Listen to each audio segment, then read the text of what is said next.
the password she shouldn't have known. The night I realized Maya knew my password, the city was humming like a fridge in an empty apartment. I was at my desk trying to coax an investor deck into sounding inevitable. Our app made secrets evaporate. At least that's what the slide said. Ephemeral, encrypted, ethical. I wrote the words with the conviction of a man advertising rain to a drowning crowd. Maya padded in from the bathroom with damp hair and a t-shirt I used to like on her. She kissed the top of my head, which is polite shorthand for I'm near you, don't ask how near. Tea, she asked. Please, I said, not looking up, because if I looked I might ask the question that kept swallowing my throat. Who taught you my code? Who let my phone open for you like a mouth? Earlier, while she was showering, I'd tapped in my 6 digits and found a message thread with my co-founder Armin sitting open, like a room I remembered locking. Not shocking on its face. He and I texted nonstop. But the last line wasn't mine. Still on for TMRW, 8 p.m. at the usual. A gray bubble, my number, my name, my icon, but it wasn't my words. The tone was wrong, too light, too certain, and I hadn't typed it. My phone was in my back pocket all day like a limb. I scrolled up, heart learning how to run downhill. There were jokes. There were harmless memes. There was a photo of a wine list. There was a reference to last time I didn't remember. I went cold the way water looks before it becomes ice. Bergamot or mint? Maya called from the kitchen. Mint, I said. My voice sounded like it had been ironed. Here's a thing you learn building a product meant to forget. Forgetting is work. You have to teach systems how to let go. People, in my experience, are no different. They clutch. They hoard. They keep the worst parts in a bottom drawer and call it prudence. I had as many drawers as anyone. Maya brought the mug and perched on the arm of my chair like we were in a magazine feature about quiet ambition. Big day tomorrow, she said. You're dazzling investors, I'm dazzling donors. We meet up after and compare who faked sincerity better. I slid my hand up the back of her thigh, not a claim, just a map. She exhaled the way she does when she's trying to decide whether to move toward me or toward sleep. She stayed. You're distant, she said softly, and when she says that it means she isn't going to tell me why she is. Long day, I said. There's a bug in the delete on delivery. Messages cling to the server like barnacles. Poor barnacles, she murmured, and my finger found the hem of her shirt and drew a path under it, slow, like a sentence looking for its verb. She kissed me then, deeper than the top-of-head kiss, the kind that reminds you your mouth is an organ with a memory. Heat climbed my sternum, my hand slid to her hip, and for a minute we were fluent again. She pulled back first. Rain check, she whispered, smiling like I'd offered her something generous to accept later. Sure, I said, and watched her walk to the bedroom like a promise that had decided to be a metaphor. When the apartment went quiet, I opened my laptop and logged into our admin tools. I wasn't looking for proof. Proof is what you hunt when you need a verdict. I needed a map. Our app records device fingerprints when it has to, security logs that exist only long enough to say yes, that was you, or no, it was. I scrolled to my account. 2 devices as expected, my phone, my laptop. Then a third entry blinked into focus. An iPad, registered 2 weeks ago, geolocation bouncing between here and the fundraising office where Maya worked. I closed my eyes and saw the iPad on our coffee table, Maya scrolling through recipes she never cooked, playlists she never finished, the news she read in headlines and feelings. When had my number learned to answer on it? In bed, I lay next to her and watched the ceiling. The AC sighed. The city breathed. She shifted in her sleep and draped her leg over mine, proprietary and tender at once. I thought about the wine list photo, the faint watermark of the restaurant where Armin and I used to blow off steam after product launches. The usual could have meant that bar. It could have meant something else entirely. I imagined them at a corner table where they couldn't decide whether to sit opposite or side by side. I imagined his laugh, low and quick. I imagined her head tilt, the one that makes people believe she agrees with them even when she doesn't. I imagined the gravity between two people who share not just a person, but the hours around him. At 2:17 a.m. I got out of bed like I was leaving a crime scene and went to the living room. The iPad lay there, face down like all our devices lately, the new etiquette of secrets. I turned it over. It recognized my face for a blink before asking for a code. 6 digits. I typed mine. It opened like a door that should have resisted. Messages, a pinned thread with Armin at top. 3 dots. Maya had named it strategery like a joke. The last exchange. A still on for TMRW. 8 p.m. at the usual. M, yes, he's presenting late. 9 best. A noted, mint or bergamot. M, mint, always mint. My stomach did that elevator thing where it drops and keeps dropping. It's funny what detail stings. Not the meeting, not the time, the tea. I locked the iPad and leaned my head against the cool window. Below, a couple argued in silhouettes on the sidewalk, their bodies a choreography of coming close and pulling away. I tried to decide which hurt more, that it might be romantic or that it might be simply hot. The answer, like most, was both. There are ways to confront people. My favorite is with information they don't know you have. My least favorite is with your raw skin. I brewed coffee like a ritual against humiliation. When Maya came out in the morning in a dress the color of careful choices, I handed her a mug and said, "What's at 8?" She went still in the elegant way deer do before they choose a direction. "Donors," she said. "Small circle. Why?" "Because Armin thinks it should be 9. She didn't blink. "You logged in.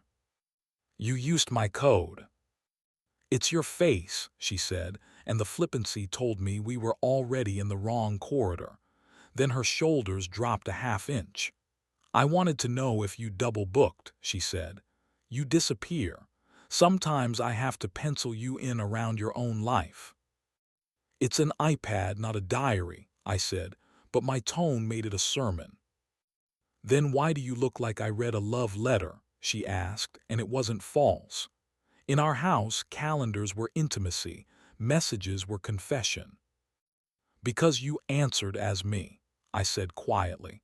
"And because the thread reads like there's a room I'm the shadow in." For a second the mask said, "Choose denial." Then she didn't. "We've been talking," she said. "Not about you, about the pitch. About the way you vanish into glue code and forget there are people glued to you." She took a breath. "And yes, we had a drink. Twice. The bar where you and he used to celebrate being brilliant and broke. We sat in your imprint like squatters and pretended it was harmless." "Did you?" The word wouldn't arrive. Sex sounds so clinical when what you mean is, did you let him memorize the map of your body I'm still learning by heart? "No," she said. "Not with him. Not yet." The honesty of the last 2 words was a grenade she set between us, pin intact, which is another way of saying she hadn't decided whether to throw it. I should have raged. Rage is the right answer in movies because it has clean lines and looks good on camera. I felt something worse, clarity. I thought about the last month, the way Armin had stopped sending me half-formed ideas and started delivering decisions. I thought about Maya watching our roadmap from the couch and asking questions in a voice that wasn't mine. I thought about the way my world had grown edges where it used to be soft. "I need to see him," I said. She flinched. "Alone." "With words," I said, "and with whatever I still respect in him." Armin liked mornings. He said the air was less used. I texted. Meet 11, the pier, no slides. He replied immediately, always. The pier was an exhale of wood into gray water. I saw him before he saw me because I'd learned to notice posture before faces. He looked easily handsome, like the city had smiled at him, and he'd believed it. I loved him once the way you love the person who knew you when your ambition was a joke. You look like someone who found mold behind a wall, he said by way of greeting. I found my voice on a different person's device, I said. It sounded familiar. He breathed out, Maya told you. She told me enough to make it worse, I said. We stared at the river like it could mediate. Nothing happened, he said. I don't mean we're blameless. I mean we didn't cross certain lines because we spent the whole time describing them. You asked about tea, I said, and the smallness of it sounded absurd out loud. He smiled, regretful. Mint, he said, always mint. You're not sorry you like her, I said. No, he said, I'm sorry I like her next to you. We let that sit there, ugly and true. He finally said, you check out. You've always done it when code makes sense, when a slide clicks. The rest of us stand around holding our names, hopping you hand them back. And you stepped in, I said flatly, because my absence was an invitation. Because your absence hurt her, he said, and because it flattered me to think I could translate you. That's not a noble sentence. It's the one I have. Wind came up the river and made flags pretend to be meaningful. We're raising tomorrow, I said. I can't pitch ephemeral, encrypted, ethical with my house burning in the background. So don't, he said. Tell the truth you keep avoiding. That people want to control the frame because losing it feels like dying. That what we sell is the illusion that you can choose what remains. Say that. They'll buy it. Investors love inevitability disguised as confession. You're good, I said, which was either a compliment or an accusation. Be better, he said gently. I told him I needed distance. He nodded, resignation in it instead of virtue. I'll step back, he said. Not from the company, from her, if you want me to go entirely.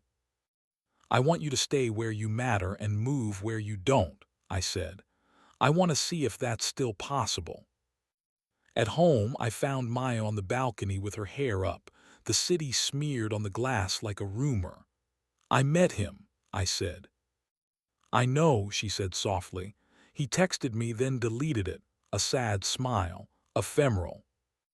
Do you want him? I asked. Or do you want the version of yourself who talks like oxygen when you're near him? I want you, she said. But I want the you who looks at me like I'm not a calendar entry. I want the you who once forgot a demo because you were busy memorizing my shoulders. That man didn't sleep, I said. Bring him coffee, she said. Let him nap on me later. We made rules that weren't really rules so much as attention. Phones face up. Passwords shared because secrecy had become a costume we were tired of. Thursday nights for being bored together on purpose. Sundays for sex that arrives when it arrives and isn't a performance. We downloaded a couple's therapist who wore sensible shoes and told us about repair like it was craft. You can sand a splinter, she said. You cannot pretend it was never there. That night the erotic returned not as proof, but as a language we'd almost forgotten. We started in the kitchen and stopped to laugh when I hit my hip on the counter. We went slow in the way that feels like a fight and a truce at once, hands memorizing edges, mouths remembering vowels. Her breath stuttered against my throat. I said her name like a password no one else should know. We didn't try to fix anything with our bodies. We let them speak. When we finally fell asleep, it was with our legs tangled like a sentence that doesn't want to end. The next day I pitched. I stood in front of a dozen faces trained to evaluate hope and said, People don't want privacy, they want authorship. They want to choose what gets remembered and by whom and for how long. We can't promise that. No one can, but we can build tools that make forgetting less arbitrary and remembering less cruel. It wasn't the deck, it was better. We got nods that meant money. We got questions that meant interest. We got a term sheet shaped like a door. Afterward, Armin hugged me, quick and male, and said, "That was the truth." He left early. He didn't come to drinks. He went home to be the version of himself that wasn't about me. Maya met me at the bar we used to celebrate in and ordered mint tea. She slid the cup to me like a dare. "To authorship," she said. "To choosing what remains," I said. We walked home past windows that reflected us back with just enough distortion to make forgiveness look flattering. At the door, she reached for my hand. I let her. Inside, I set my phone face up on the table. She did the same. The iPad chimed a calendar alert we both ignored on purpose. We moved toward each other like a plan. Trust doesn't come back stronger. It comes back stranger and more specific. It asks for passwords and eye contact, and the kind of apology that doesn't ask to be absolved in the same breath. It wants ordinary mornings and unremarkable nights. It wants mint tea because bergamot tastes like a joke we're done with. Sometimes late, I look at my phone and think about how easy it is to be someone else there. How our digits are doors we gift to people and call it convenience. I think about the message I didn't write, and the room I didn't enter, and the life that keeps insisting on bright, unencrypted daylight. Then I put the phone down and roll toward the woman who decided to stay in a house with splinters, and I kiss her like the password is still mine and always has been.